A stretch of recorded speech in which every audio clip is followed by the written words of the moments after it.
Hey, Shalom, Israel. Most High in Christ bless. It's Captain Taza One here. We back again with another episode of 15 Minutes with the Captains. All right. Today's topic we're going to deal with: Christ kept the commandments. That's right. I said it.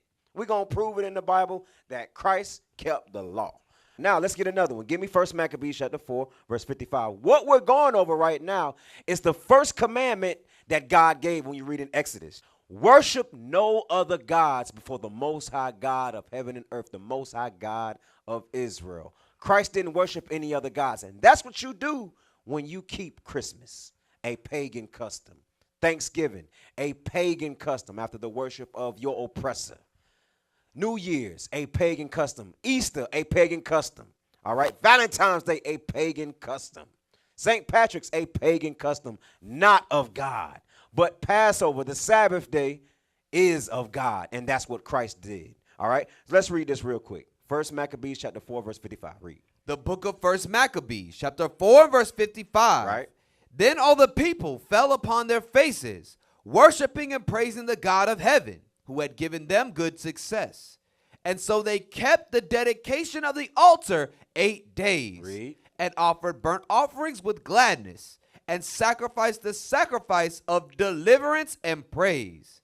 They decked also the forefront of the temple with crowns of gold and with shields, and the gates and the chambers they renewed. So this is a time in our history where we rededicated our temple back to our God, all right? And we decked it with those instruments on how we reestablish our temple. When you read inside of the book of Exodus, Leviticus, etc., God gave us commandment on how we should dictate his temple, how we should decorate his temple. So we rededicated it after it being destroyed in the Greek captivity. This is during the time of the Maccabees, all right? So now, how does this coincide with Christ? Give me that real quick. In the book of John, chapter 10, verse 22. John 10, 22. The book of John, chapter 10 and verse 22.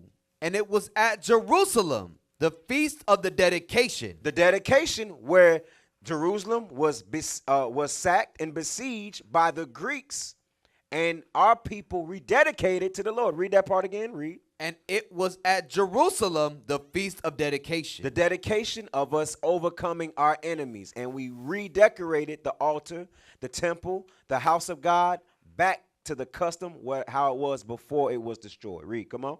And it was winter. And it was what? And it was winter. So during the time of winter, Christ kept the Feast of Dedication, not Christmas. Read. And Jesus walked in the temple in Solomon's porch. All praises to the Most High. Let's get that real quick in Matthews chapter 4, verse 10. Matthews 4 and 10.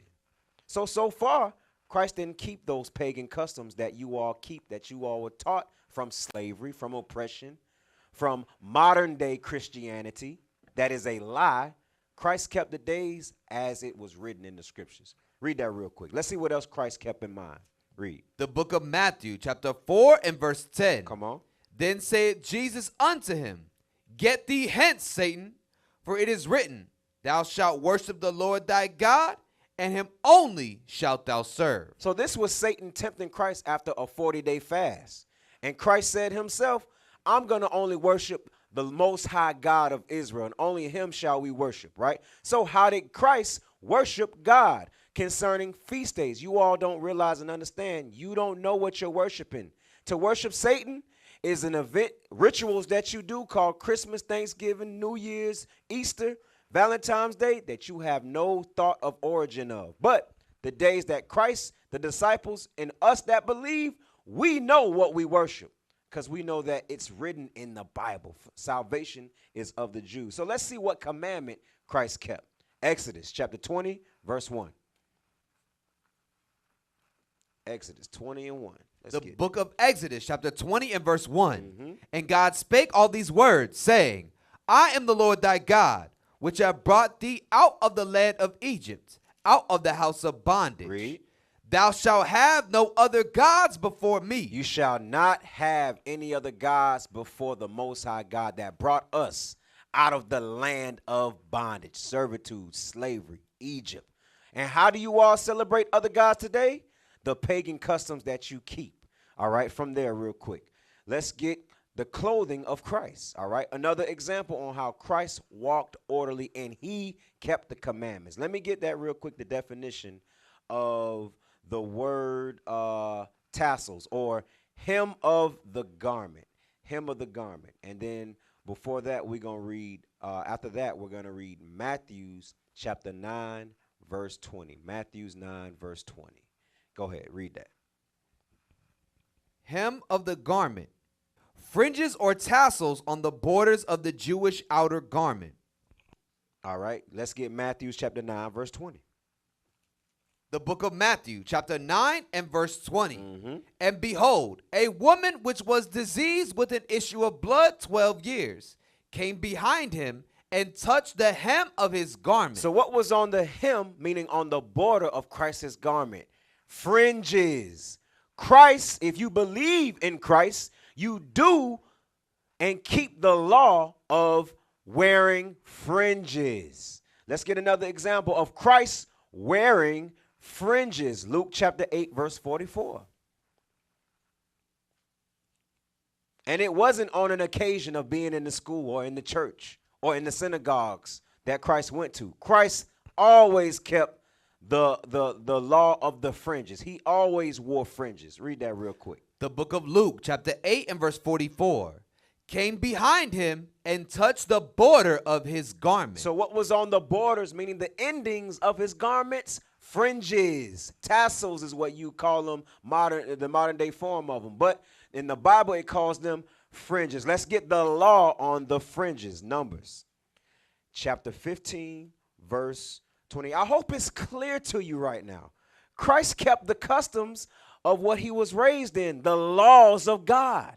And this was an example of his clothing right here. He wore fringes. Read that real quick. The book of Numbers, chapter 15 and verse 38. Read. Speak unto the children of Israel and bid them that they make them fringes in the borders of their garments. Christ was of the tribes of Israel. He was of the tribe of Judah. So his customs were that he kept the law of the fringes, the Sabbath day, the feast days that God gave, the Passover, the Feast of Dedication. He kept all the laws. Read, come on. Throughout their generations, and that they put upon the fringe of the borders a ribbon of blue. Why shall we keep the fringe and the border of blue? The law of the fringes. Read, come on. And it shall be unto you for a fringe, Read. that ye may look upon it and remember all the commandments of the Lord and do them. So Christ walked orderly according to the words and the law that Moses wrote and the commandment that God gave. To what? Remember the commandments. He was that example of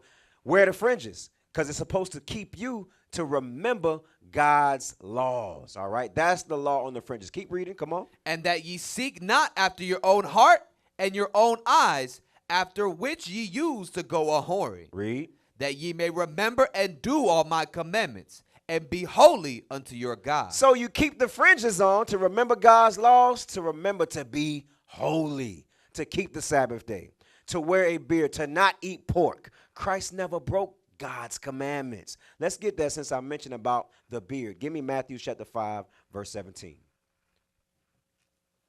Matthew 5, 17. The book of Matthew, chapter 5 and verse 17. Think not that I am come to destroy the law or the prophets. I am not come to destroy, but to fulfill. Christ told you right here, he didn't come to do away with the laws. He didn't come away to do it with the prophets. He came to teach, do himself, and fulfill what was written. All right. So let's get the law on the beard. The book of Leviticus, chapter 21 and verse 5. They shall not make baldness upon their head, neither shall they shave off the corner of their beard, nor make any cuttings in their flesh. Read it again. They shall not make baldness upon their head, Read. neither shall they shave off the corner of their beard, nor make any cuttings in their flesh. Let's get that again in Leviticus chapter 19, verse 27. The book of Leviticus, chapter 19 and verse 27. Read. Ye shall not round the corners of your heads, neither shalt thou mar the corners of thy beard. Now what I'm going to do is I'm going to show you that according to the words of the prophets, Christ had a beard on his face. Why? Because when he was on the cross, they ripped it off of him. All right. Christ kept the law of a beard. He had a beard. He did not destroy and make his face look like Michael Jordan. He didn't bald his head because he had hair on his head, and he didn't have a smooth cut on the corners of his beard. All right. So now let's get there real quick. Isaiah chapter 50, verse 6. The book of Isaiah, chapter 50 and verse 6. Read. I gave my back to the smiters, and my cheeks to them that plucked off the hair. So before Christ was being crucified, did not he put his back to the smiters? And what about plucking off the hair? Read that again. And my cheeks to them that plucked off the hair. And his cheeks to them, his cheeks meaning his cheeks, his face, to them that plucked off the hairs of his face, of his beard. That's how he had a beard on his face from that. Let's get another law that Christ was raised in that was a part of the customs of the Israelites. Give me Luke chapter 2, verse 21. Luke 2:21. The book of Luke, chapter 2 and verse 21. And when 8 days were accomplished for circumcising of the child, his name was called Jesus. So that's how you know who we talking about. The circumcision of Jesus the Christ. Christ was circumcised. So we follow after his example. Read, come on. Which was so named of the angel before he was conceived in the womb. Read verse 21 one more time. And when 8 days were accomplished for the circumcising of the child, Read. his name was called Jesus. So when the 8 days come of a man-child being born, according to the law, when we read in Leviticus, we're going to get it. Leviticus chapter 12, verse 1, Christ's parents circumcised their child. Christ, Jesus, he was circumcised. So everything that we've read so far pertains to the actions and the customs of Christ. He kept God's laws. What are you doing? Read that again. Come on. Read And that. when 8 days were accomplished for the circumcising of the child, his name was called Jesus, which was so named of the angel before he was conceived in the womb. Okay, so now read that in Leviticus chapter 12, verse 1. The book of Leviticus, chapter 12 and verse 1.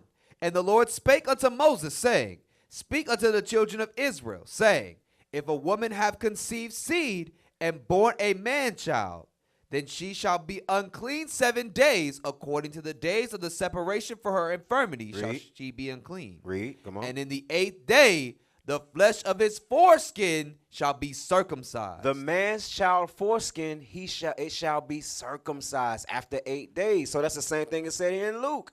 They kept the laws of Moses that came from God himself. So in conclusion, what does that mean for how you show that you believe in the eyesight of God? Let's get that 1 Peter chapter 2, verse 21.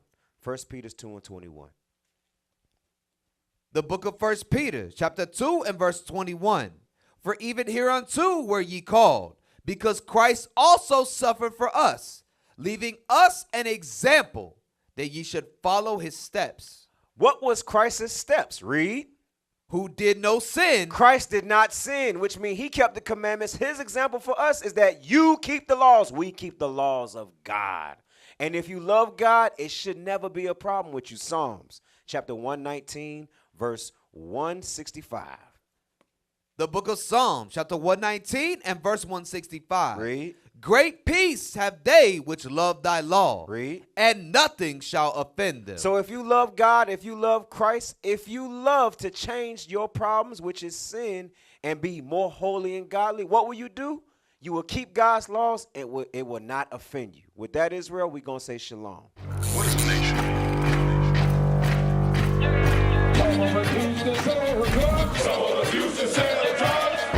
Nation is men leading by example.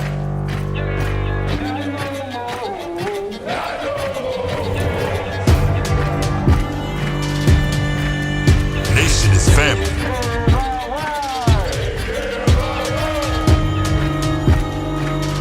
Nation is community. Nation is children with role models.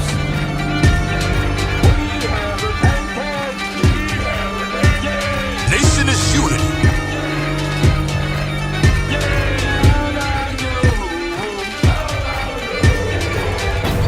Nation is you.